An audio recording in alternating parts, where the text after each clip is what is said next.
गौरी प्रदीप तोडकर, मी Russian डिपार्टमेंटची आहे. तर मी आज आपल्या समोर एक पात्री सादर करणार आहे. तर अशा दोन मैत्रिणी आहेत ज्या खूप वर्षांनी म्हणजे शाळेत एकत्र असतील आणि खूप वर्षांनी त्या एकत्र भेटले. तर त्यांच्या लाईफ मध्ये काय काय झालं ह्या त्या दोघी एकमेकींशी बोलतील. इकडं असेल जिचे लग्न झालंय ती आणि इकडं असेल जिचे लग्न नाही झालं ती. उन्हून खिचडी साजूक तूप, उन्हून खिचडी साजूक तूप, वेगळं राहायचं बाई मला भारी सुख. अहो एक नाही दोन नाही घरात माणसे आहेत 12. अहो एक नाही दोन नाही घरात माणसे आहेत 12. घर कसलं हो बाजारच सारा. अगं बाजार काय म्हणतेस, तुझं घर म्हणजे गोकुळ आहे गोकुळ. सासू सासरे नणंद आणि दीर. सासू सासरे नणंद आणि दीर, जावेच्या पोराची सदा किरकिर. अहो मला ह्यांना दिली ही बाबांची चूक, वेगळं व्हायचं बाई मला भारी सुख. अगं असं काय म्हणतेस, सगळेजण एकत्र असले ना की खूप मजा असते, सुख असते. सगळ्यांना दिसते इथलं सुख, पण मला मेरीला कामे असतात खूप. बाबांची माया काही मामांची नाही येते आणि पाणी तापवलं म्हणून साय काय येते. अगं कशी जरी असली ना तरी सासू ती सासूच, आणि एवढा सासला तरी विंचू तो विंचूच.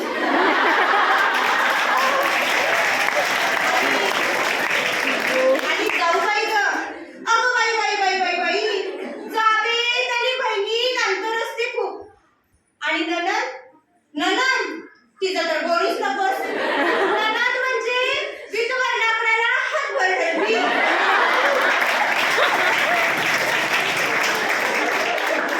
बर मग राहिलीस की नाही वेगळी, मग मी काय कमीच आहे का. रडले पडले आबोला धरला तेव्हा कुठे हा नवीन संसार थटला. अरे वा मज्जा आहे बाई एका मुलीची. आता काय दोघांनीच फिरायचं, गुलू गुलू गप्पा मारायच्या. अगं कुठलं काय आणि कसलं काय, महिन्याचा पगार कसं पुरतच नाही बघ. गहू आहेत तर तांदूळ संपले, तांदूळ आहेत तर गहू संपले. तशा सासूबाई होत्या त्या बऱ्याच होत्या, निदान स्वयंपाक तरी करायच्या. मामांची बाळाला घ्यायचे, आर्थिक मदत करायचे, आणि दीर भाजीपाला आणायचे. मग आता ग आता कुठलं काय आणि कसलं काय. आता धुणं धुवायचं मीच, भांडी घासायची मीच, बाळाला घ्यायचं मीच, भाजीपाला आणायचा मीच. मग आता आता काय बाई, आता वर्षातून एकच साडी. बघ बघ तुझी सासू वर्षाला 4 साड्या घ्यायची. आणि आता थंडगार खिचडी आणि तूप तर काय बाई अजून कळवलंच नाही. म्हणूनच म्हणते उन्हून खिचडी साजूक तूप, उन्हून खिचडी साजूक तूप. एकत्र राहण्यातच खरं आहे बाई सुख. हे झालं माझं, तू तर लग्नच केलं नाहीस ग, सुखात आहेस बाई. पण मला कळलं तुझे बाबा गेल्यापासून तू हसायचंच विसरून गेलीस म्हणून. मग आता तू काय करतेस. माझं तरी एवढी मोठी जॉईंट फॅमिली आणि तू तर मग तरी पण हसत कशी काय असतेस. अगं मला ना तुझ्यापेक्षाही मोठी फॅमिली मिळाली. माझे बाबा गेले आणि त्याच्यानंतर मी पूर्ण डिप्रेशन मध्ये गेले. त्याच्यानंतर मला एका बालसंकुलातल्या मॅडमांशी भेट झाली आणि त्याच्यानंतर त्यांनी मला सांगितलं की बाळा हे तुझं दुःख काहीच नाहीये, याच्यासाठी तू आमच्या बालसंकुलात टीचिंग करण्यासाठी आहे. आणि मग मी तिथे टीचिंग करायला जाऊ लागले. तिथे गेल्यानंतर मी पहिल्याच दिवशी गेले आणि बघितलं वेगवेगळ्या ठिकाणाहून आलेल्या, आयुष्याच्या वेगवेगळ्या छटा असलेल्या, वेगवेगळ्या कहाण्या असलेल्या मुली माझ्या समोर उभ्या होत्या. प्रत्येक जण मला दीदी दीदी म्हणून मायेने हाक मारत होतं. तर मी तुला त्यांची कहाणी सांगते, ती ऐक. म्हणजे संकुलात गेली. हा मुलींनो, तुम्हाला भेटून मला खूप छान वाटलं. दीदी आम्हाला पण लई छान वाटलं बघ तुला भेटून. अगं बाळा तुझं नाव काय. माझं नाव दुर्वा. अरे अरे वा, मग तू इथे कशी काय आलीस ग बाळा? आता कसं सांगू? बर सांगते. त्याच्या आधी मला एक सांग, तुला आई आहे? हो आहे ना, मला आई आहे. मला नाही. आणि मग मला त्या क्षणी वाटलं की ज्यांच्या आयुष्यात आनंद आहे तरी आपण दुःख व्यक्त करतो, आणि ज्यांच्या आयुष्यात दुःख आहे तरीही त्या आनंदाने दुःख एक्सेप्ट करायला शिकले.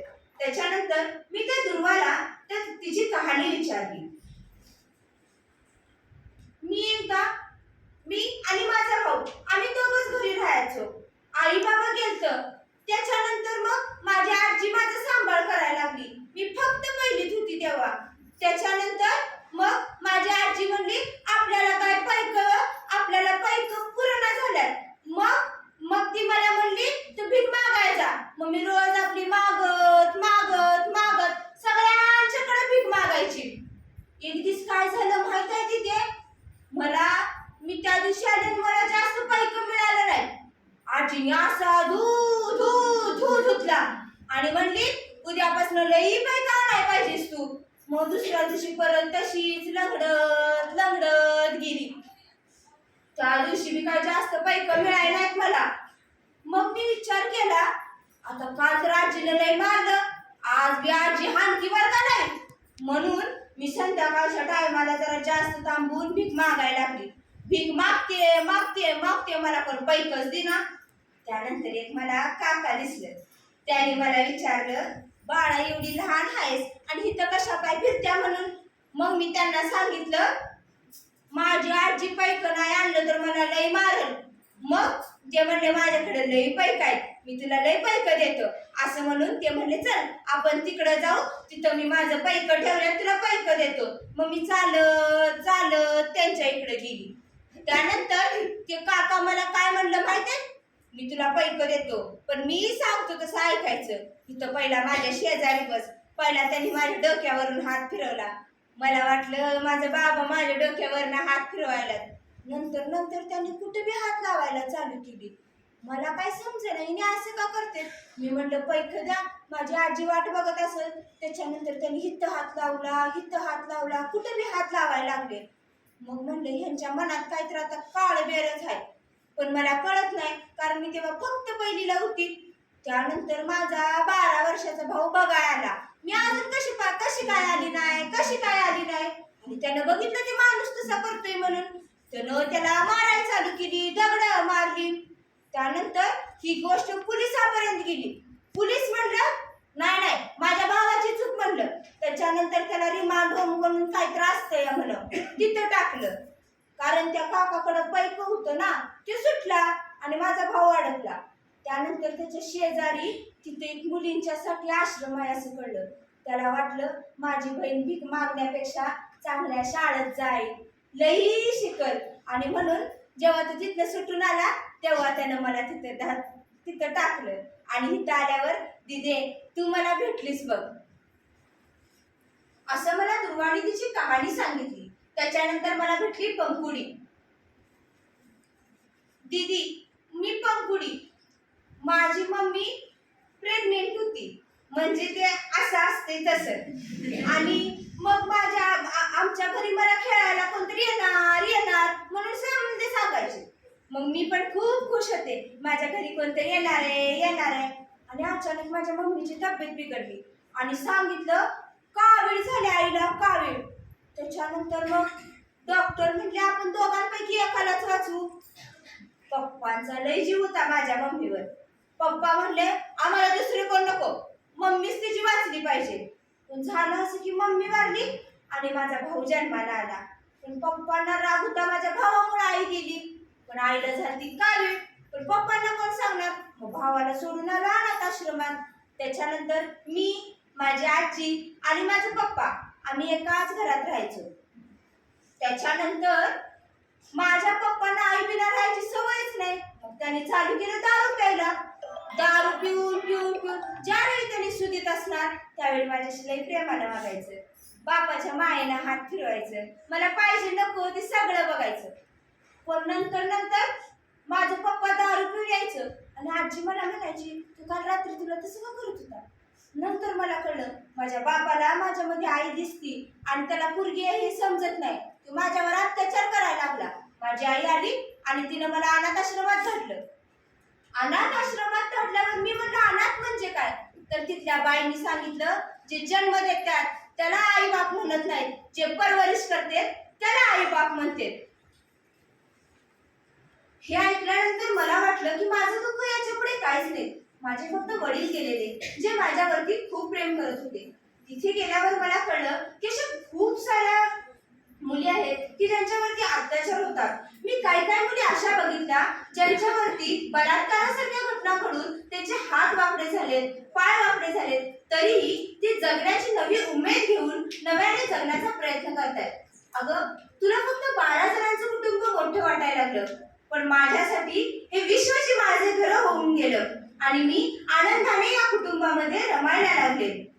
आज हीच दुर्वा वकील आहे, ही पंकुडी IPS आहे. अशा कित्येक मुली वेगवेगळ्या हुद्द्यावर आहेत आणि म्हणूनच वात जळते प्रकाशासाठी, चंदन झिजते सुगंधासाठी या उक्तीप्रमाणे या मुली या दुःखाला सुद्धा आत्मसात करून नव्या उभारीने आनंदाने जगतायत. आणि म्हणून आपला कुटुंब म्हणजे हे विश्व आहे. आपण या समाजाचे काहीतरी बांधिलकी आहे, समाजाचे ऋण फेडले पाहिजेत आणि म्हणून मी ह्या विश्वाला, ह्या समाजाला माझं कुटुंब मानते आणि म्हणूनच ह्या माझ्या चेहऱ्यावर आज हसू आहे. हे हसू हे माझ्या मुलींनी दिलेला हसू आहे आणि मी अविरतपणे कार्य करत राहील. अगं बाई बाई बाई बाई, बरं झालं सांगितलंस. मी आपलं सासू सासरे नणंद ह्यांच्यात साडकून पडलेली बाई. मी माझ्या पोरांना असलंच काय तर करायला सांगणार, माझ्या पोरांना चांगलं सांभाळणार आणि होय ग मी येऊ का तुझ्या बरोबर असलं काम करायला? अगं तू पाहिजे तेव्हा येऊ शकतेस, तू फक्त मला सांग. कारण अनाथ असणं ही त्यांची चुकी नाहीये. आपल्याला वाटतं आयुष्य खूप छोटं आहे. आयुष्य छोटं नसतं, आपण जगायला उशिरा चालू करतो. धन्यवाद.